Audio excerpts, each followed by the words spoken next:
Shalom, salam sejahtera untuk kita semua.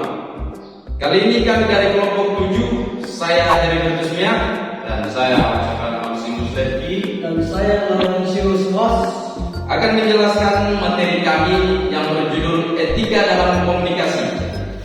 Untuk tidak membuang waktu, mari kita simak penjelasan berikut.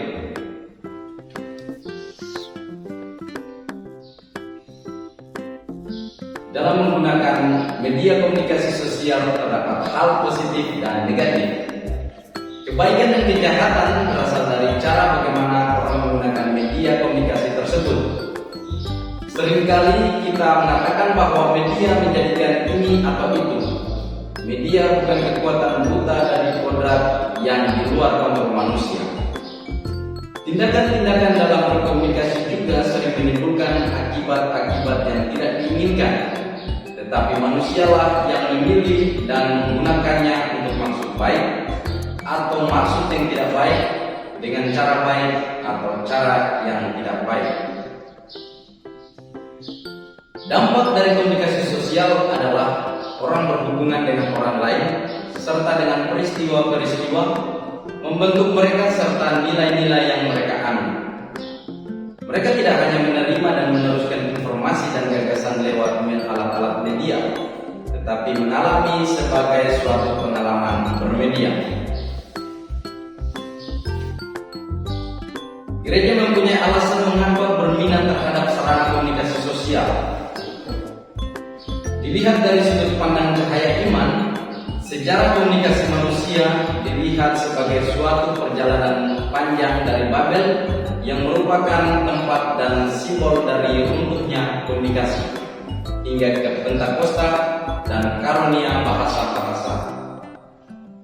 Komunikasi tersebut dipulihkan oleh kekuatan roh yang diutus oleh Putra. Diutus untuk mewartakan kabar baik. Gereja mempunyai utusan untuk mewartakan Injil hingga akhir zaman. Gereja menyadari bahwa dirinya adalah suatu persekutuan pribadi-pribadi dan jemaat-jemaat yang merayakan Ekaristi, yang berakar dalam dan mencerminkan persekutuan Tritunggal. Sebenarnya semua komunikasi manusia berdasarkan komunikasi antara Bapa, Putra, dan Roh Kudus. Lebih daripada itu, persekutuan Tritunggal menjangkau keluar kepada umat manusia. Putra adalah sabda yang secara abadi disabdakan oleh Bapa dalam dan melalui Yesus Kristus. Putra dan sabda yang menjadi manusia, Allah mengkomunikasikan dirinya dan penebusannya kepada pria dan wanita.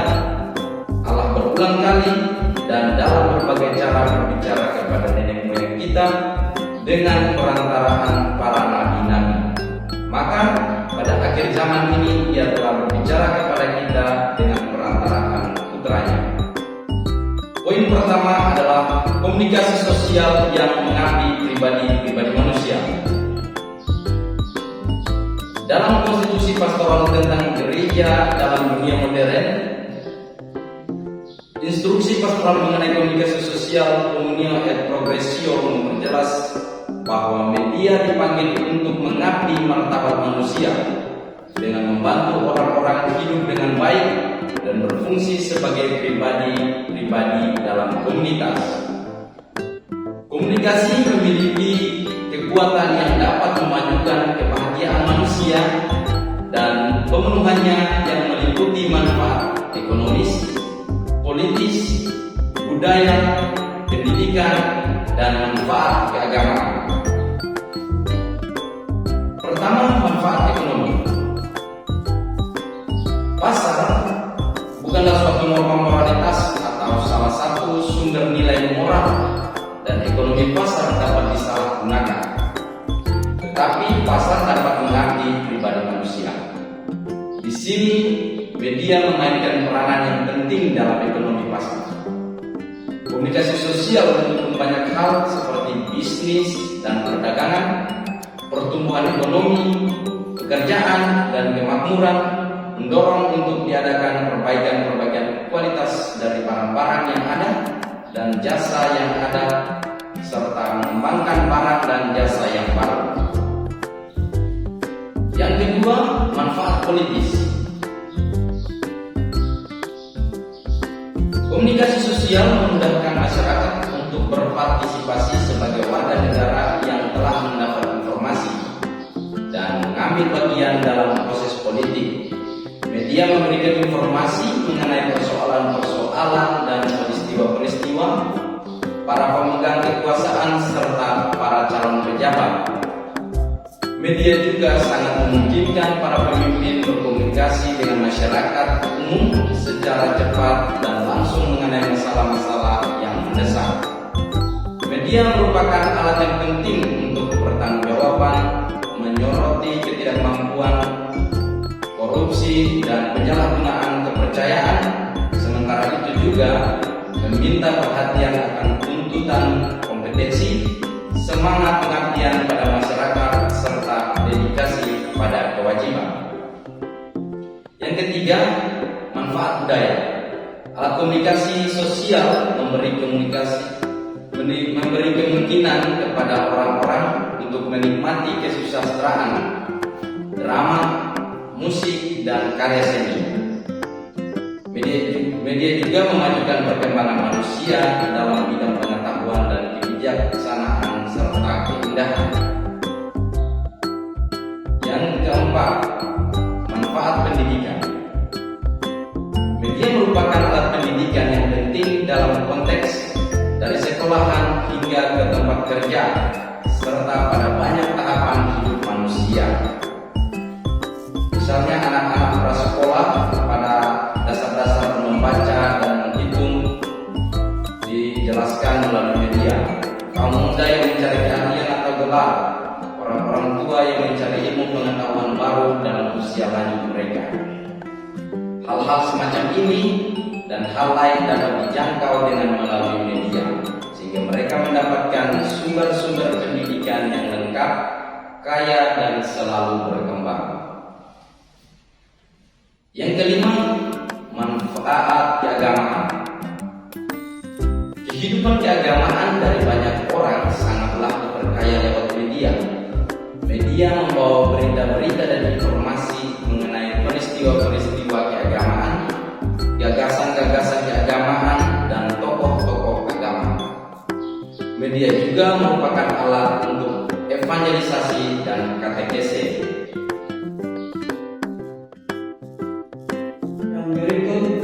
Komunikasi sosial yang melanggar kesetaraan pribadi.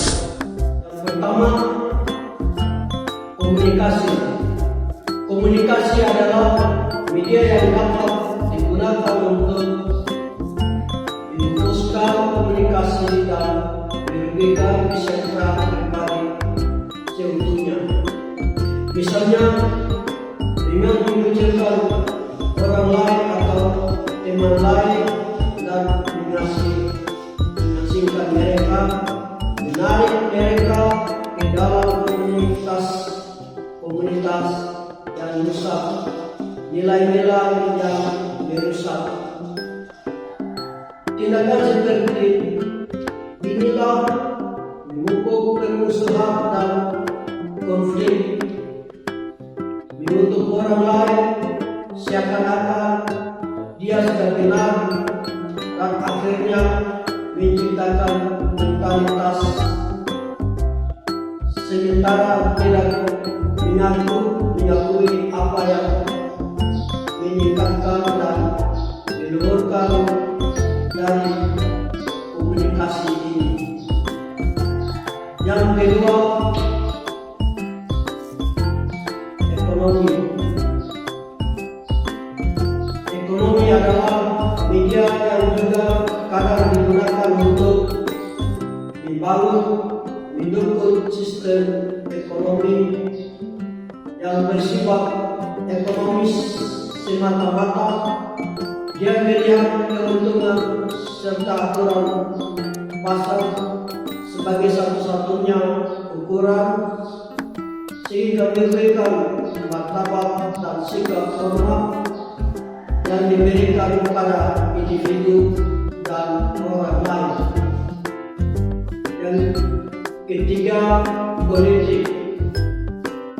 Masalah politik berkomunikasi melalui media bukannya mendorong untuk kepentingan bersama, tetapi untuk memecah belah mereka, menciptakan ketegangan dan kecurigaan sehingga menjadi arena untuk konflik. Yang keempat, tentang kebudayaan. Kebudayaan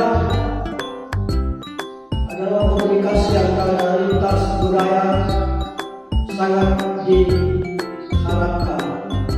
Masyarakat saling belajar satu sama lain. Pada zaman sekarang ini kebudayaan yang sangat kurang tersebar, tidak lagi terasing. Terjadi demikian karena menuju ke suatu pendekatan budaya terhadap kebudayaan dari bangsa-bangsa yang sudah berkembang kepada bangsa-bangsa yang sedang berkembang, menimbulkan persoalan-persoalan etika yang serius. Kelima, pendidikan. Pendidikan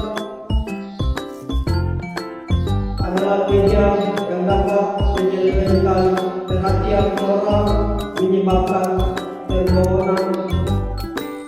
pemborosan waktu dan tidak membantu dalam belajar.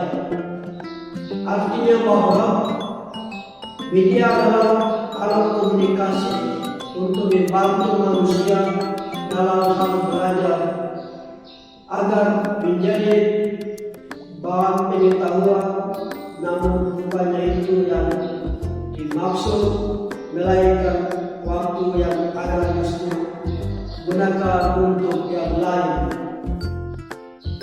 Kadang-kadang media juga digunakan sebagai alat untuk indoktrinasi dengan tujuan mengontrol apa yang diketahui orang-orang dan tidak memberikan kepada mereka kemudahan untuk mendapat informasi yang tidak dikehendaki oleh para penguasa.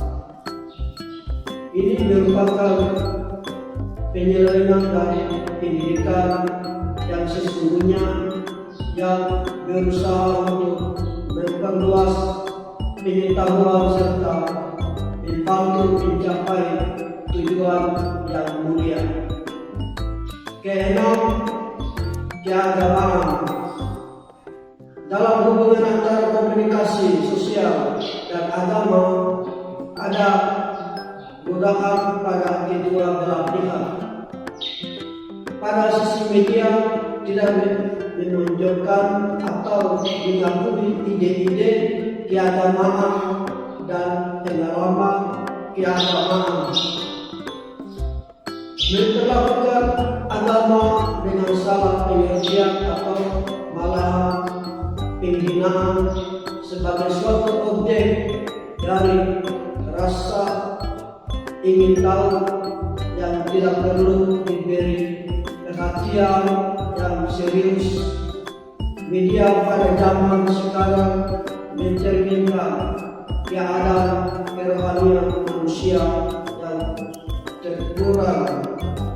terkurung dalam batas-batas imanensinya tanpa referensi apapun kepada yang transenden. Selanjutnya saya akan menjelaskan beberapa prinsip etika yang relevan. Prinsip-prinsip etika yang relevan dalam bidang lain juga berlaku bagi komunikasi sosial. Prinsip-prinsip etika sosial seperti solidaritas, subsidiaritas, keadilan, dan kesamaan, serta pertanggungjawaban dalam menggunakan sumber-sumber umum dan pelaksanaan peranan usaha umum selalu bisa diterapkan. Dimensi etika tidak hanya menyangkut isi komunikasi atau pesan dan proses komunikasi, bagaimana komunikasi dilakukan, tetapi juga struktur fundamental dan persoalan-persoalan yang menyangkut sistem, yang kerap kali menyangkut persoalan-persoalan besar mengenai kebijakan yang berkaitan dengan pembagian teknologi yang canggih serta produknya. Yang menjadi prinsip dasar etika adalah pribadi manusia dan komunitas manusia merupakan tujuan dan ukuran dari penggunaan media komunikasi sosial. Komunikasi dilakukan oleh pribadi-pribadi kepada pribadi-pribadi demi keutuhan perkembangan pribadi juga. Sehingga perkembangan yang utuh menuntut ada barang-barang material serta produk yang cukup baik, tetapi perlu juga diperhatikan dimensi batin. Dalam hal ini, kita perlu ketahui bahwa setiap orang patut mendapatkan kesempatan untuk bertumbuh dan berkembang, baik dalam hal fisik, intelektual, emosi, dan juga rohani. Sebab setiap individu mempunyai martabat yang tidak boleh dikurangi serta mempunyai arti penting yang tidak bisa dikorbankan untuk kepentingan bersama. Hal kedua, sebenarnya melengkapi bagian pertama di atas, bahwa pribadi-pribadi tidak dapat terpisah dari kesejahteraan umum, dari komunitas-komunitas yang menjadi anggotanya. Kesejahteraan umum itu dipahami secara inklusif sebagai jumlah keseluruhan dari tujuan yang layak dimiliki dan untuk mencapainya anggota-anggota komunitas secara bersama. Justru untuk melayani kebutuhan tadi, maka keutamaan solidaritas adalah suatu tekad yang kuat dan bertahan untuk menyerahkan diri sendiri kepada kesejahteraan umum. Semua hal yang bersifat umum selalu diperlukan suatu partisipasi yang luas dalam mengambil keputusan dan tidak hanya pesan-pesan proses komunikasi sosial, tetapi juga soal sistem dan alokasi sumber-sumber. Terkait masalah-masalah yang timbul dari komersialisasi, tak teratur serta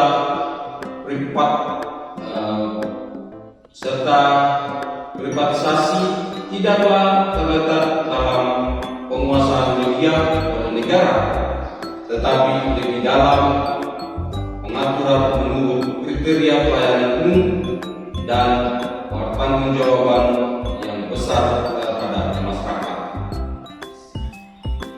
Prinsip-prinsip lain yang relevan yang telah disebutkan menyangkut partisipasi masyarakat dalam mengambil keputusan kebijaksanaan komunikasi. Partisipasi ini semua diorganisir secara sistematis dan sungguh-sungguh representatif, tidak berat sebelah untuk kepentingan kelompok khusus tertentu.